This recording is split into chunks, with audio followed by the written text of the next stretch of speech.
Just like many of you, I also didn't know what human trafficking was, but I remember the exact moment I found out that it was real.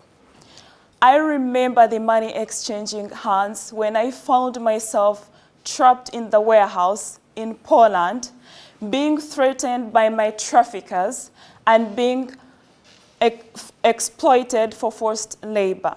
Then I understood that what happened to me 6 years ago actually had a name. I was human trafficked. Today I'm here to tell you all that human trafficking does happen in Poland. And I don't quote statistics because it's all over the place. It's all over the place. And let's talk about the definition of human trafficking.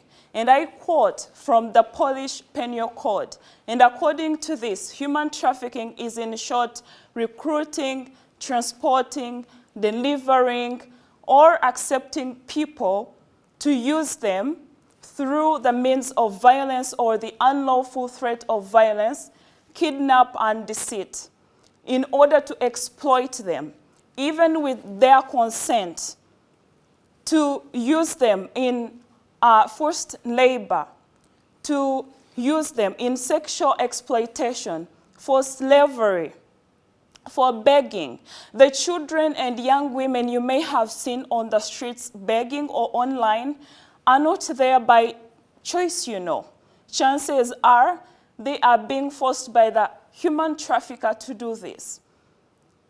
For forced labor, the people that you might have seen do things against their will, they are not doing them because they want to do that. But maybe they want to survive, and they are being programmed by the human trafficker to do this. You might have been on public transport and seen someone look incredibly sad, and maybe you thought it's just a normal day for this person. But chances are you sat next to someone who was experiencing human trafficking. You might have gone to work and seen that same girl who kept going to the restroom 8 or 9, 10 times. And you thought, okay, maybe it's just a normal day, she's just going out. But chances are maybe she was on the phone with a human trafficker who was trying to sell her on the human market. Human trafficking is one of the biggest crimes that few people often get punished for. And this is an invitation for all of you. I'm here to give you an invitation that together, all as a human society, we can make a difference. We can do something to stop this. And it doesn't matter if it's a European society or if it's an American society. We are all humans, and this affects humans, it affects children, it affects women, it affects men, it affects everyone. And we can all make a difference. And I know we can make a difference because I have seen the difference that women from La Strada Foundation have done in my life. They helped me to get back on my feet and to be independent.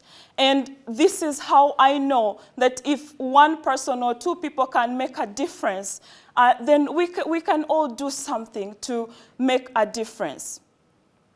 Now, how did I get here? You might be wondering, how did I get here? Back in 2018 in Uganda, in my country, I found myself in a situation where I was at rock bottom, the version of my rock bottom. And I didn't even have any money to buy food. I had an 8-old-month son. I couldn't buy any food for myself. I couldn't afford anything. And I thought, I want to transform my life. And I want to change the life of my son. But how am I going to do this? And I remember one night, my two bedroom apartment, and I'm breastfeeding my son. And a friend of mine comes by, and she looks around in the fridge, and there is nothing, it's empty. She looks at me, and she knows I've not eaten anything. And she asks, Sharon, have you eaten? And I go silent because I cannot say anything. So I go silent, and she says, Sharon, you need to eat. If you're going to breastfeed your son, and if you want to survive, you need to eat something. So I say nothing, I go silent. And I'm thinking, God, like, show me a way. Give me a sign on how I can transform my life. And she offers me, on that night, she says, okay, if you are willing, I can offer you dinner every evening. You come to my home and you have dinner. And I remember as I went for dinner to her home, when I was coming back, I felt this shame. Have you ever felt like so much shame that you're in a place where you feel like you shouldn't be there, and you feel so much shame? And I felt so much shame, and I told myself, I want to do something more. I want to transform my life. I want to transform the life of my son. And in that moment, a friend of mine sent me a message on WhatsApp. And this message said, there is a job opportunity in Poland. And it was a flyer. It read, if you are interested, please apply as soon as possible. And the contact number was on this flyer. And in that moment, I thought, okay, this is the opportunity for me to take action. I could go abroad, and I could actually change my life. Immediately, I get on phone, I call the number, and I tell this woman I'm interested in this opportunity to go to Poland. And she says to me, great, come to our offices tomorrow, and we'll help you with all the process. And so the next morning, I go there, and everything was done in 2 weeks, and my Schengen visa was ready. And so I remember in March 2019 is the time that I flew to Poland, and I arrived at the warehouse.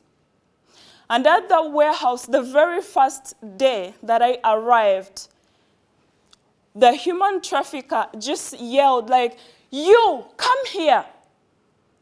And immediately, I was trembling, and I felt so much fear that I couldn't even move. And he says, come here, bring all your documents. And he told me, all the documents that you have, the contract, the work permit, it's not valid from today onwards. And if you want to retain your job here, you do exactly what I tell you to do. And you cannot even tell anyone. You tell anyone, I'm well connected to the government and the police, and you will be deported. So in that moment, I hand over all my documents, and he says, now go back to work and pretend nothing happened. So I'm literally shaking, and I go back to the workstation. Now in the warehouse, we sorted clothes that were often picked from the streets, and sometimes they could be frozen. And this was during winter. The workstation was never heated. We were working 12 hours plus, standing on our day. There is no break, and we were not allowed to talk to anyone. You don't talk to anyone. You just do whatever you're told to do. And so in that moment, I remember I'm standing in my workstation. I cannot talk to anyone. I can't tell anyone.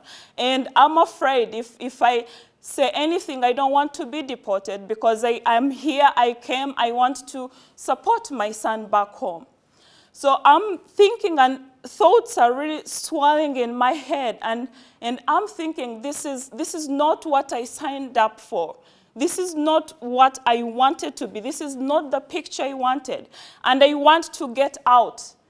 I go in my imagination and I say, okay, I want to really get out. I don't want this.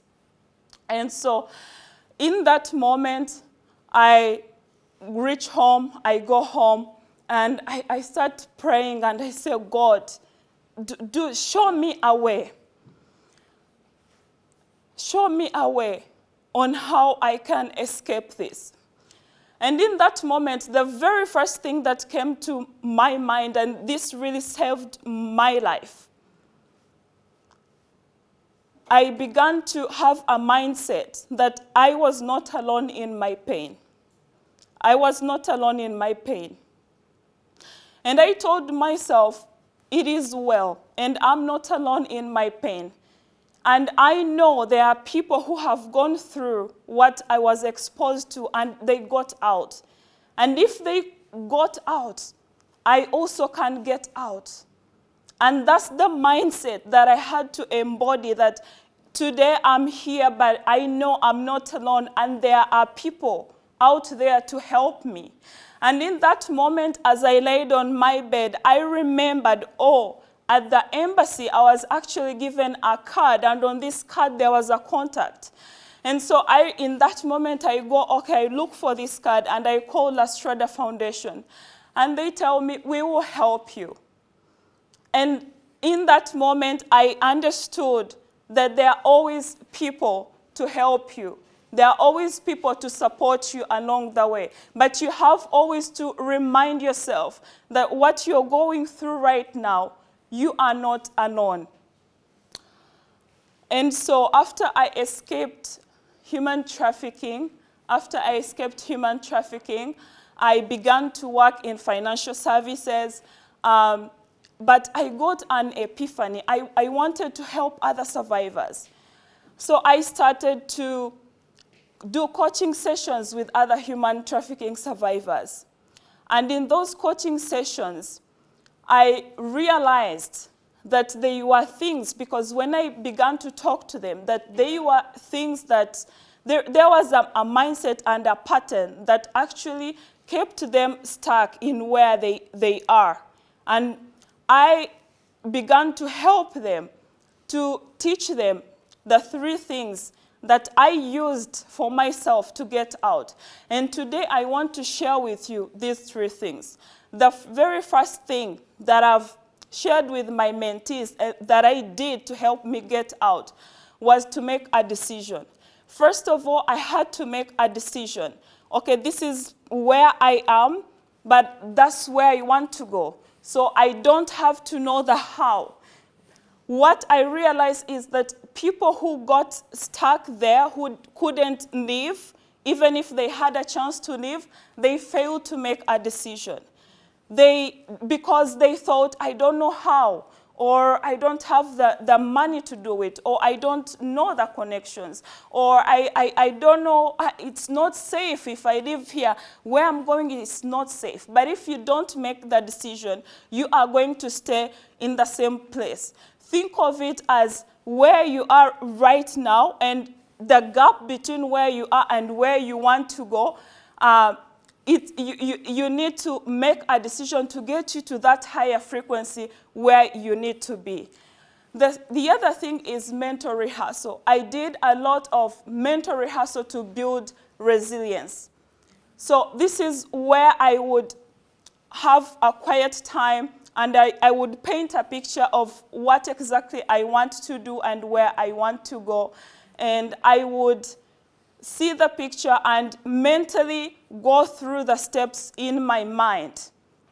And so this is what I teach my mentees, that if where you want to go, you must see the picture. You must see the vision. And you must walk through this process before you do it in your physical body.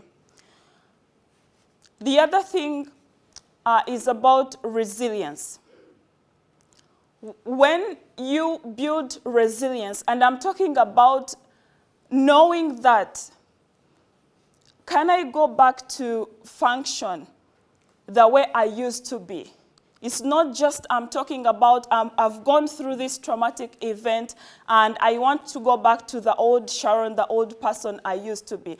But can you go back to function the way you used to function? Can you go back to doing things the way you used to be before you went through this traumatic event? And this is how you build resilience. And I would like to do with you a technique, an exercise that I've done that has really helped me to build mental resilience. If you will close your eyes, please, and make yourself comfortable. And I would like you to imagine in front of you there is a big screen. And on this big screen, we are going to watch a movie of you. A you that is unstoppable. A you that is more confident. A you that knows that can go through everything, every challenge.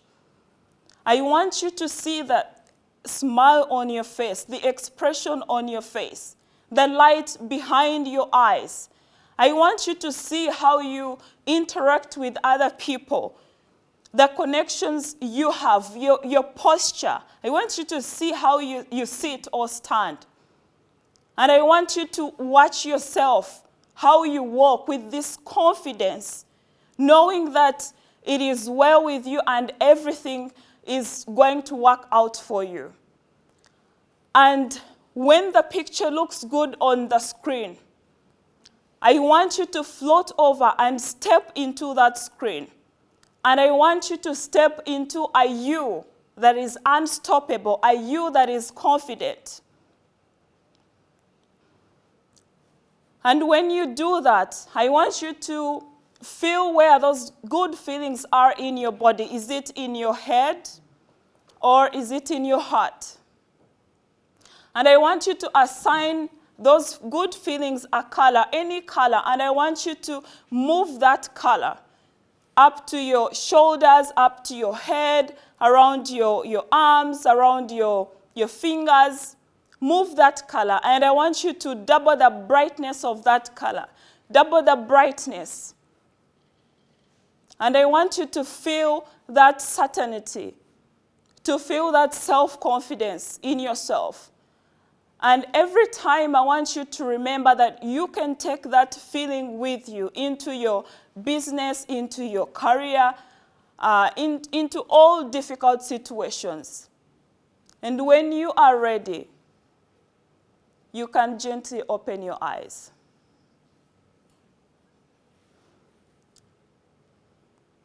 Ladies and gentlemen,